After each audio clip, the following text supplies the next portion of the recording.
it's Danny. Today I thought I will take a break from greenhouse work, which took a toll on my fingers and my polish, excuse that, and just chill a little bit and talk about Cattleya orchids, specifically my favorite Cattleyas for 2021, which was a pretty weird year when it comes to temperature and just how the weather was over the summer. Not all of my Cattleyas were happy outside, but some of them pushed through. Even if it was very hot, even if they didn't really like the weather, they grew, they bloomed, and they overall just did great. And I really appreciate it. So my picks for today do heavily include vigor, how fast they grow, how reliably they bloom, apart from being fragrant or not, which is second or third on the list. Does that make sense? Anyway, let's just start, and hopefully some of these orchids will make it to your wish list. So before we start, let me remind you that in the description of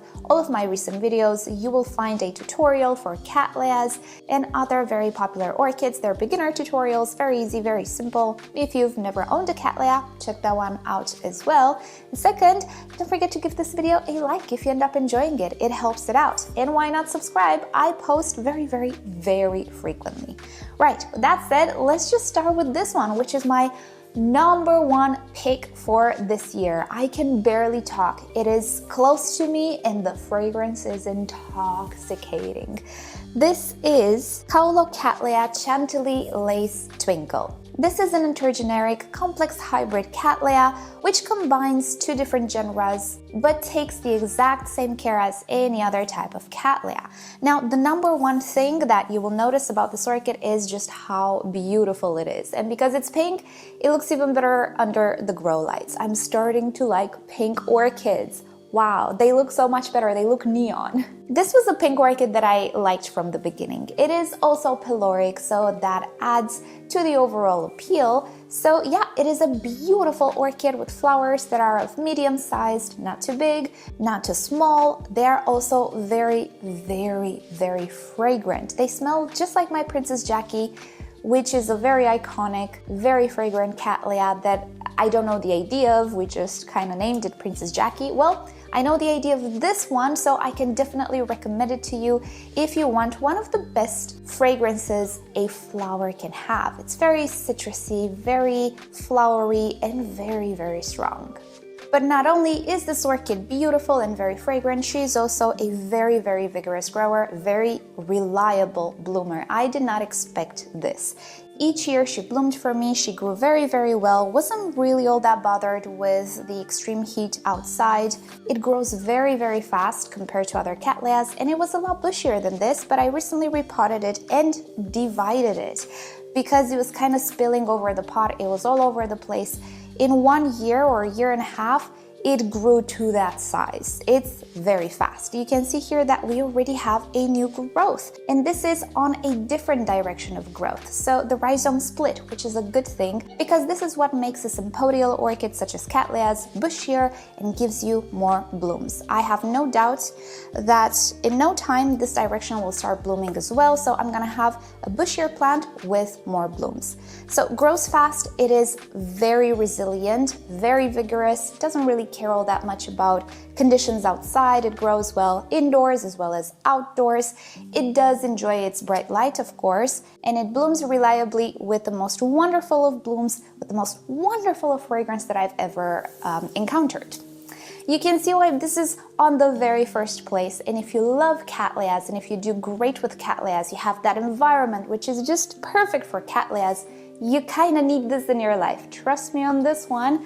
I don't think there will be way too many of you who will be like, well, this is average. No, this is something very special. It's not rare. It has the same price kind of like any other Cattleya. You just gotta find it in stock, which can take a while, but if you do ever see it offered for sale and you're okay with the price, just get it. Just trust me on this one. And then come to this video and leave me a comment saying, hey Danny, thank you, I love this orchid. I really hope you do, but that's how I feel about it. It's, I think, my favorite Cattleya at this point. Next Cattleya orchid did not fare as good as the Chantilly Lace Twinkle, but she is super vigorous, super fast growing, and beautiful nonetheless. It's not in bloom right now, but don't worry, I have footage. This is Cattleya Lady in red. And the main focus of this orchid is again the flowers. They are the most gorgeous red I have ever seen. It is a deeper red. Cameras usually pick it up a little bit lighter colored, a little bit more intense, but it is a deep red. There is no fragrance with this one, sadly, but when you see it, you don't really care all that much about the fragrance. It is absolutely wonderful, and not only does it bloom reliably every year, multiple times a year, just like the Chantilly lace Twinkle, it is also a very vigorous grower, and it grows fast in comparison to other Cattleyas. You might know, if you've ever had a Cattleya, that some of them just take 1 year to grow a new pseudobulb and give you flowers, if they decide to give you flowers. If they're old enough, if they're not stressed, you know the drill with Cattleyas sometimes. Well, this is not the case with the Lady in Red. It currently has 3 directions of growth maturing. They usually take about 6 months to fully mature, and then a new growth starts. They also bloom during this time when the new pseudobulb matures. I don't think mine will bloom this year, although I do have a little sheath with something there. It might actually bloom very poorly. It has been stressed a little bit by the weather. I'm currently keeping it inside under lights. It doesn't really strike me as very fussy or anything, and in the previous years I didn't have any issues with it, and it's still very vigorous, even though maybe not as strong as the Chantilly lace Twinkle. In normal household conditions, you should have no issue with it, really. Mind you, I kept it in 45 degrees Celsius and 30-something degrees Celsius nighttime temperatures. It was a mess this year for me, and it still pulled through pretty okay, as you can see. The only thing is, with this one, just like the other one, you will need to be careful with maintenance. I'm currently dividing them and removing old growth when I repot my Cattleyas, just to keep them in check. If you don't know what that implies or what it means, check the description. I'll share a video which explains everything about that. So I'm currently kind of downsizing every orchid, and especially these guys that grow fast. Yeah, you'll need to stay a little bit up to date with the maintenance if you don't want them to just spill over the pot and then you having to repot in a bigger pot, which you can do as well. But if you don't have space, you kind of need to trim back the older growths. Other than that, they're really a joy to grow, and definitely the Lady in Red is such a spectacular color that you just have to have it if you enjoy Cattleyas and you enjoy red colors. Next Cattleya, some of you will recognize this one, is the Golden Peacock. I've talked about this one before. It is such a wonderful and reliable bloomer, and as you can see, it is in bloom. I will have to say it has been in bloom for the past 2 months or so. You can see on this side I only have 1 bloom left, all of the others fell, and on this side I had 2 that fell, or no, 1, 2, 3, 4. 4 of them fell, and I still have 3 left. Now, one of the things with Cattleyas is that they don't actually stay in bloom way too long. Of course, if you're used to blooms that last a few days, Cattleyas being in bloom 2-3 weeks is quite a huge upgrade. But if you have Phalaenopsis, which can stay in bloom for months, and if they rebloom, you can have 1 year of blooms from that orchid. 2-3 weeks doesn't sound like much, right? So in the world of orchids, Cattleyas are not known to be very long-lasting when it comes to blooms. Well, this orchid can be very long-lasting. As I was saying, it started to bloom 2 months ago, and it's still going. Even though, yeah, it doesn't look as fresh as it did in the beginning, it's still absolutely gorgeous. Now, this orchid is not fragrant, but it does actually have the most gorgeous orange color. And if you put it under some particular grow lights like mine, it can look neon orange. It is absolutely amazing. Bonus, it stays pretty compact, you guys. Look at mine. Granted, I did remove some of the old growths, but not to the extent of some of the Cattleyas that I'm going to show you today, which is another thing with Cattleyas. They can be pretty big sometimes, both in height and in width, if you will. They kind of sprawl, if you will. Is that the word? Well, this one, you can see, has slender leaves and pseudobulbs. It is easy to maintain compact. If you manage to put some stakes, like I did, you can keep it even more compact by directing the pseudobulbs towards the center. You can see new growth at the base has already started while the orchid is still in bloom. It is absolutely vigorous like that. It can handle new growth, blooms, new roots without a problem. And guess what? It can handle extreme weather as well. All of these cats were outside for the summer. I just brought them in and all of them did pretty great. Again, this one takes the same care as any other Cattleya. The only thing that I kind of don't like about it is the length of the flower spikes. They're a little bit too tall and they just hit the grow lights under my shelves. If the shelf was 5 centimeters taller, I would be able to fit them in my Vista shelves. But as the flower spikes are pretty long, it just hits the grow light and I don't like it. I need to relocate them whenever they're in bloom, which can happen multiple times a year, every time a new pseudobulb matures, and it grows fast as well. So I'm constantly moving this one. I need to find a location which is tall enough for it that I don't need to move it all the time. It can be moved, it's absolutely fine, it's just a hassle. Other than that, very vigorous plant. Again, if you like the shape of it and the fact that it doesn't actually have a fragrance, this is the orchid for you. You will not regret it. It's gonna be in bloom all the time, pretty much. Very rewarding little hybrid. Just as rewarding, but a lot bigger, as you can see, is this gem, which you will not believe is a quarter of what it used to be. I recently repotted it and divided it because I just couldn't anymore. Oh, I'm missing the tag. I'm just gonna have to do a tag now. This is Cattleya Burana Beauty, which again, some of you might know, it is a very, very popular hybrid, this one. I see it a lot, both for sale and with growers. This is more of a Cattleya looking like orchid. You can see it's bigger. It is extremely vigorous. It splits, and by that I mean the rhizome splits super fast. I have 4 directions of growth, I feel like. Yeah, there are 4 of them, and I divided this orchid. And one of them is ready to bloom. P.S. I repotted it with the buds on, and nothing happened. It absolutely did not care. It is that strong. Bonus, the flowers are super, super lovely. They're also peloric, but even more of a bonus, they're very fragrant and they smell like roses, identical to roses. So if you love roses, but you live in an apartment and you really don't have space for them, for the big bushy ones, excuse Joey, she likes to sing in the mornings, then this is the orchid for you. It smells incredible. Very strong, just like roses. It's absolutely wonderful. But it also grows very fast. Again, it can bloom multiple times a year, grows multiple pseudobulbs a year. The rhizome splits readily, takes the same care as any other Cattleya. It's more of a, let's say, medium size. It's not very, very tall, but it can get very, very bushy. Out of all of the Cattleyas that I own, this one is the most hassling maintenance-wise. Alrighty then, sadly, my microphones ran out of battery, so I had to charge them, and this is a few hours later. There is sunshine because it is daytime. It's not super early in the morning. Problem is, outside noises. I can't control them. That's why I film very early in the morning, so I get a little peace and quiet. Anyway, so we left off saying that this is the Cattleya that requires the most maintenance if you just want to keep it tidy, because it grows very, very fast. But also it blooms every time a new pseudobulb matures, which is quite frequent. So it blooms multiple times a year, doesn't have a blooming season, which is absolutely fantastic, but you do have to kind of keep it in check if you don't have a lot of space.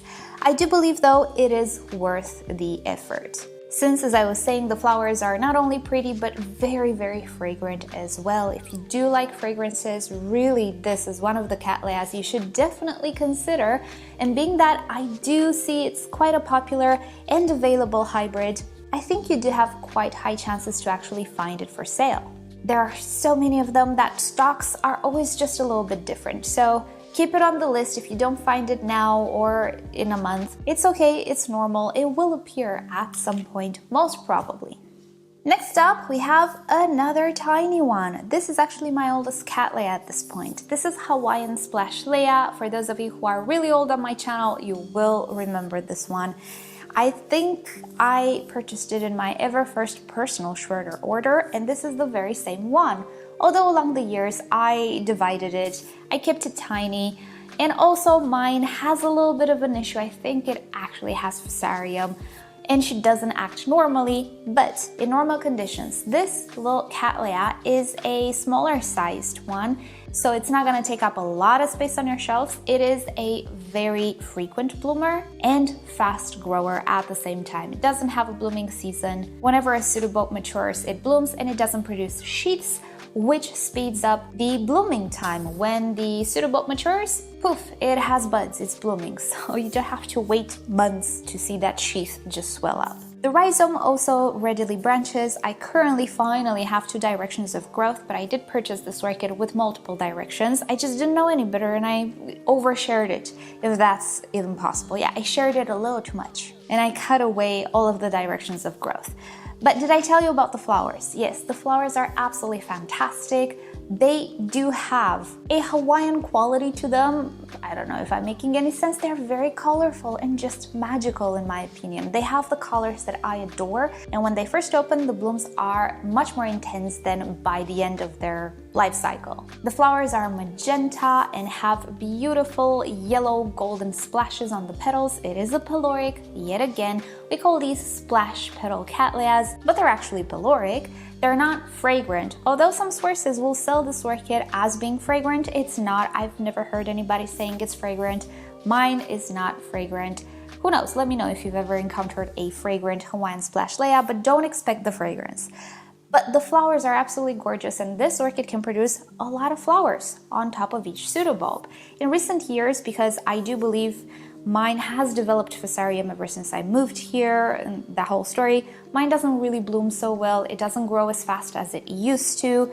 It used to be such a vigorous and fast grower, and it's just not anymore, but I really do love it. And sadly, I recently missed the opportunity to purchase a backup. But when I will see it for sale, I will definitely purchase it because it's absolutely worth it. It does not take up a lot of space, blooms better in lower temperatures. So it's actually much more suited for home growing than outside growing. And in normal conditions, it is a joy to grow. Mine is very slow, and I'm pretty sure it has issues, but definitely want to put on your wish list if you want tiny little colorful Cattleyas.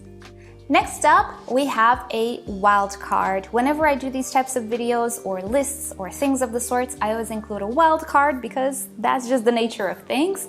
And today's wild card is this beautiful little princess here. This is Cattleya Tropical Pointer, the variety Cheetah, which is the more pinky one. There is another variety called Galaxy, which is orange. I wanted that one so bad, but anyway, I have to include this one on the list because it has a lot of potential that I'm sure I did not discover yet. Recently, I discovered something about it that I didn't know for the past 2 years, see? So that's why she's included. So this is, again, a medium-sized Cattleya. I think you see I have a bias towards the tinier Cattleyas. Don't worry, I have a big Cattleya for you guys as well. So it's kind of tiny, fits shelves, great for home growing. It does grow pretty fast, which means that you have the potential for more blooms, more frequent, but it requires a little bit of maintenance. Now, here's the problem. Mine only bloomed once a year so far, but that might very well be because it was a little bit shocked when I received it. Maybe I didn't treat it right. Maybe it was a little set back. It did not bloom on each mature growth. It bloomed last year, around this time, around August actually, but I actually think it has the potential to bloom multiple times a year. So it is fast growing. The rhizome readily splits, it is robust, it doesn't bloom frequent, maybe, but the flowers are gorgeous. They are beautiful, look at that. If you like spotted blooms, this will definitely make your day because she is so spotted and so pretty. Bonus, this orchid is also fragrant. Oh my gosh, I had this one for 2 years or maybe a little more, and I never knew and never discovered that she was actually fragrant. Oh, and she smells so beautiful as well. She smells like the Phalaenopsis schilleriana, maybe violas. You know the fragrant violas or violets, the wild ones? Yeah, it reminds me of that. The next thing on the list for me for this one is to repot it and actually cut away the older growth.